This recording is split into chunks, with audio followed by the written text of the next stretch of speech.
Last time I used the swivel base here on the milling machine. I stripped out the thread of the T-bolts. As you can see, on this one there's not much left. And this one is starting to get tired. And also when I put them all three together, we can see that they are three different bolts. So I suppose there's only one thing left to do. Make new. All useful dimensions are marked on the blackboard, and I suppose you can read a little bit. And as you can see, I already started because I wanted to use these little leftovers of drum steel. But this steel, they have different hardness. There are hard spots and soft spots, and it doesn't give good results. But luckily I have a very nice piece of cold rolled steel that will be a little bit complicated to have a nice finish on it, but it's all I have. So let's use this one. Now I have to admit that first I didn't want to make a video about it because it's a quick, easy, simple little project. But if it can be useful to only one person, I think it's worth filming. So let's go for it.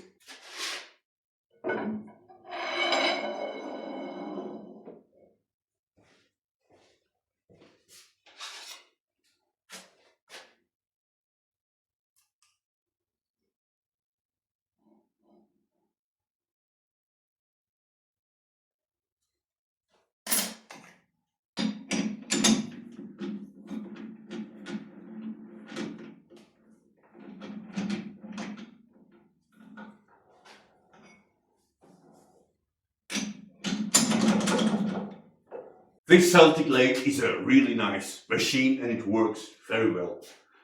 And it works even better if I plug it in.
It is making annoying ships.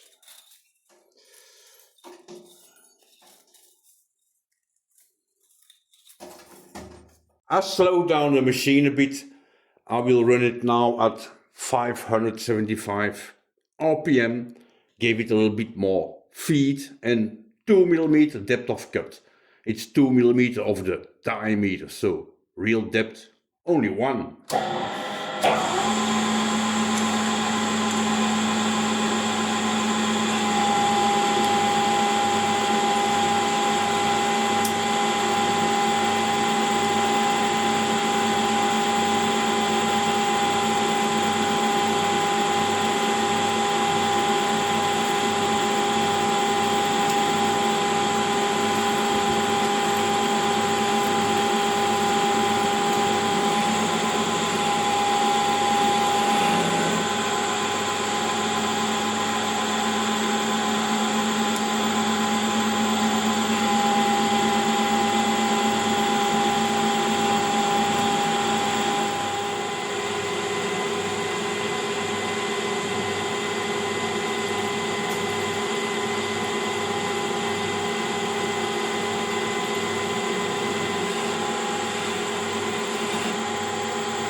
The thread I have to cut is a metric 12, which has a pitch of 175.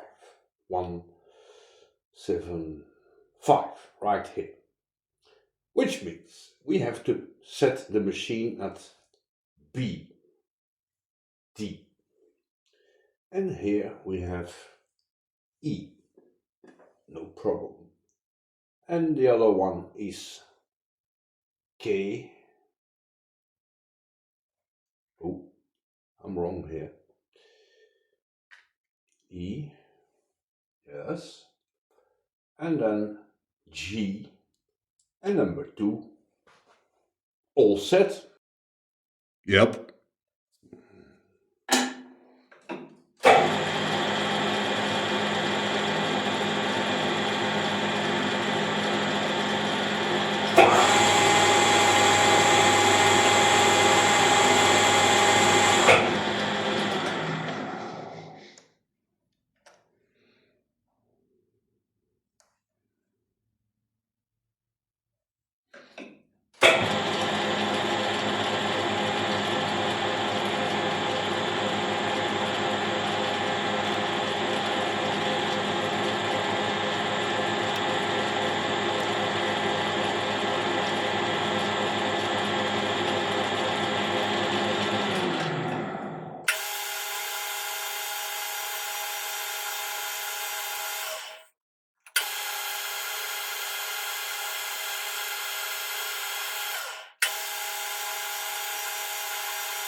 I already cut the piece of it I don't need, and as you can see, the fit is very nice, not too much wobble.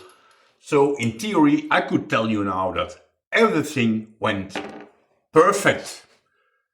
But in fact, it didn't. Now, don't get me wrong here, there were no major disasters, because as you can see, I have the bolt finished here in my hand, and it works. So normally should be fine. But when I was cutting this smaller diameter here, I used this tool. And you can see in the footage, if you turn back a little bit, that this one leaves a terrible burr. It cuts, it works, but it pushes a burr before finishing the thing. And because this is cold roll steel, it's a little bit a disaster to have a nice finish on it. Which means I had to do a lot of cleanup and polishing to make it look a little bit right. Second thing I wanted to point out, to make the threads on here, I used this insert cutting tool, and it works really well for small threads. From the moment I have to cut a pitch bigger than, let's say for example 1.5, it starts to make very weird cracking noises. And in bigger threads I already mashed up several of these inserts, so that's always a terrible loss, I think. Now, it cuts, but you can see in the footage that the chip, when it's getting bigger, it's coming off and it's touching this little center bolt here that holds, of course, this insert in place. And it makes terrible cracking noises. The noises you can't hear in the footage, but while cutting I can hear them. So I would like to try something else. But first I want to share something. This week I received an envelope from Mats in the UK. And Mats, he sent me a very nice split point drill bit, 6.4 mm, and an also really nice but not split point spotting drill. This is gonna be good because I broke one a few weeks ago.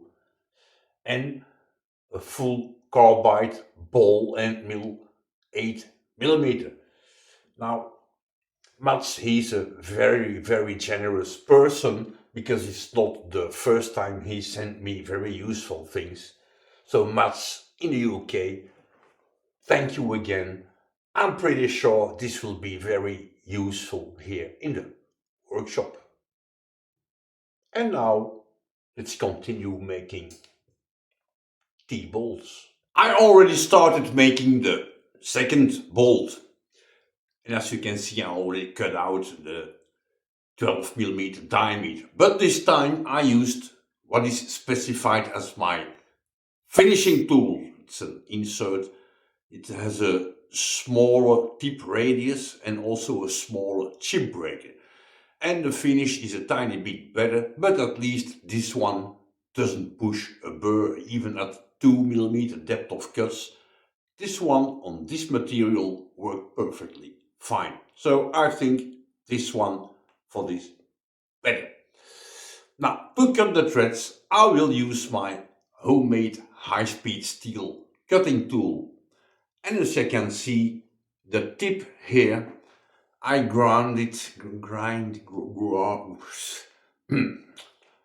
I gave it an angle, I don't know what angle I should call this. In the shaper books it's marked, but I don't remember.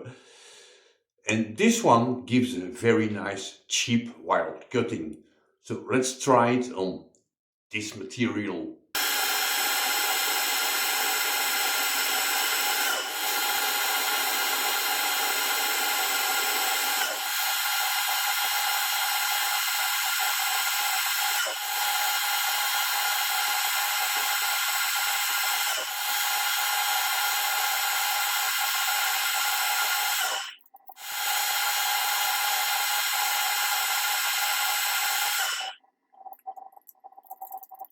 As you can see, my high-speed steel thread cutting tool works very well. And in my opinion, on this material it works even better than the official insert. Now, of course, there's nothing wrong with commercial tools, but sometimes homemade tools work just better. It's just that I made a little mistake in the depth of cut. The nut fits, but it's a little bit too wobbly to my liking, but whatever. And to make the third bolt, I will use something a little bit different. I have here a nice little piece of old rusty shaft steel that is a tiny bit harder than the typical cold roll or even hot roll steel. Not really much harder, but I think this is better quality steel. Let's try this one.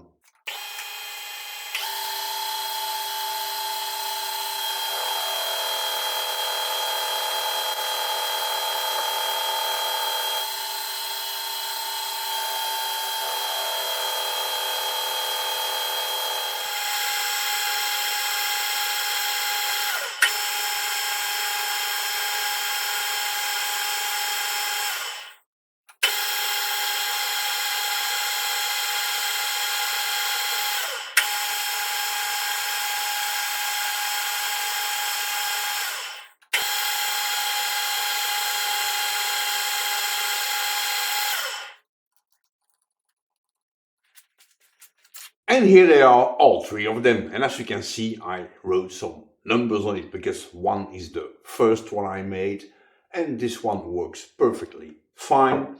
And the number two, in fact, no real difference. Only the finish is a bit better, but the thread is a fail, so I don't think I'm gonna use this one. And the number three with the piece of shaft steel. To cut these two, no, it was number 2 and 3 with the same tools.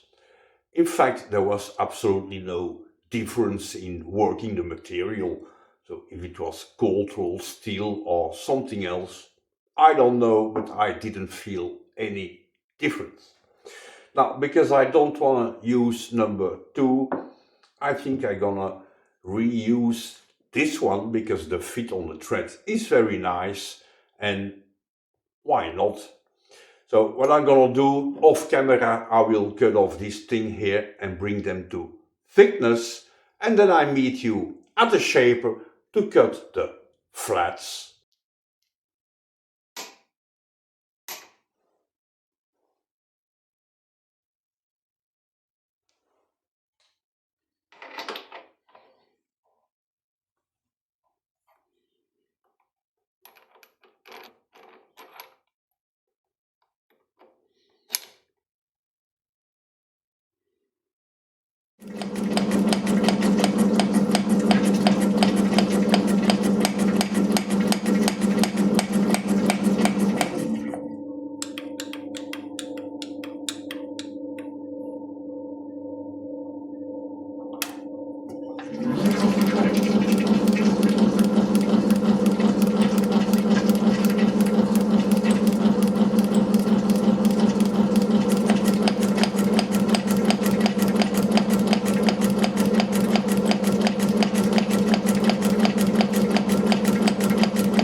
One side is already finished, and to index the other side, I take it very easy.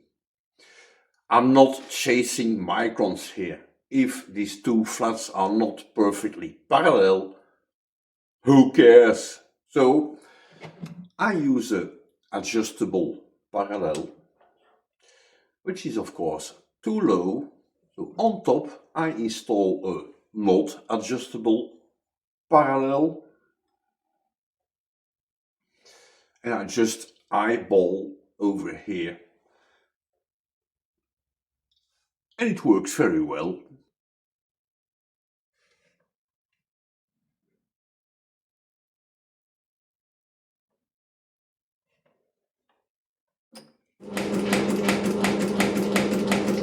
"160 strokes a minute and a depth of cut of 1 millimeter. I have to go down 4.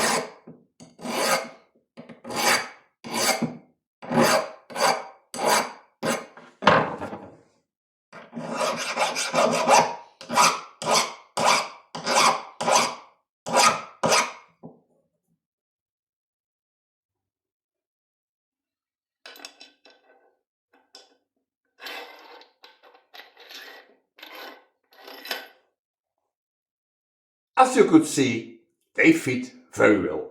And if just like me you're wondering if they really are parallel, let's find out.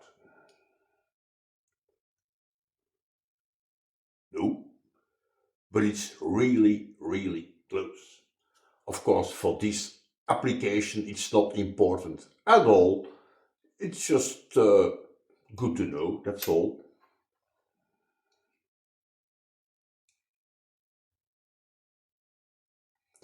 Really, really close.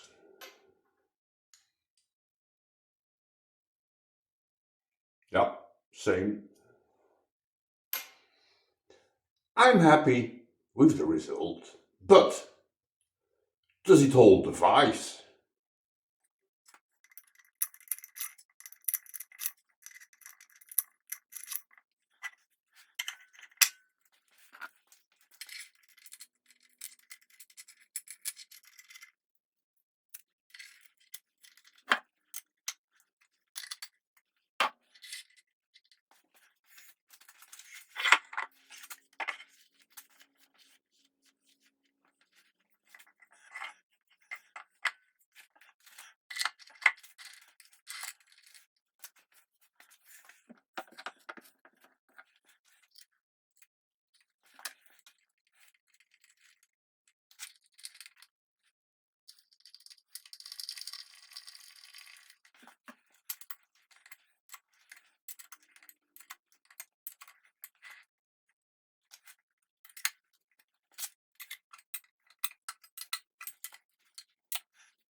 To be good, I should find some new nuts for this thing and maybe make new washers.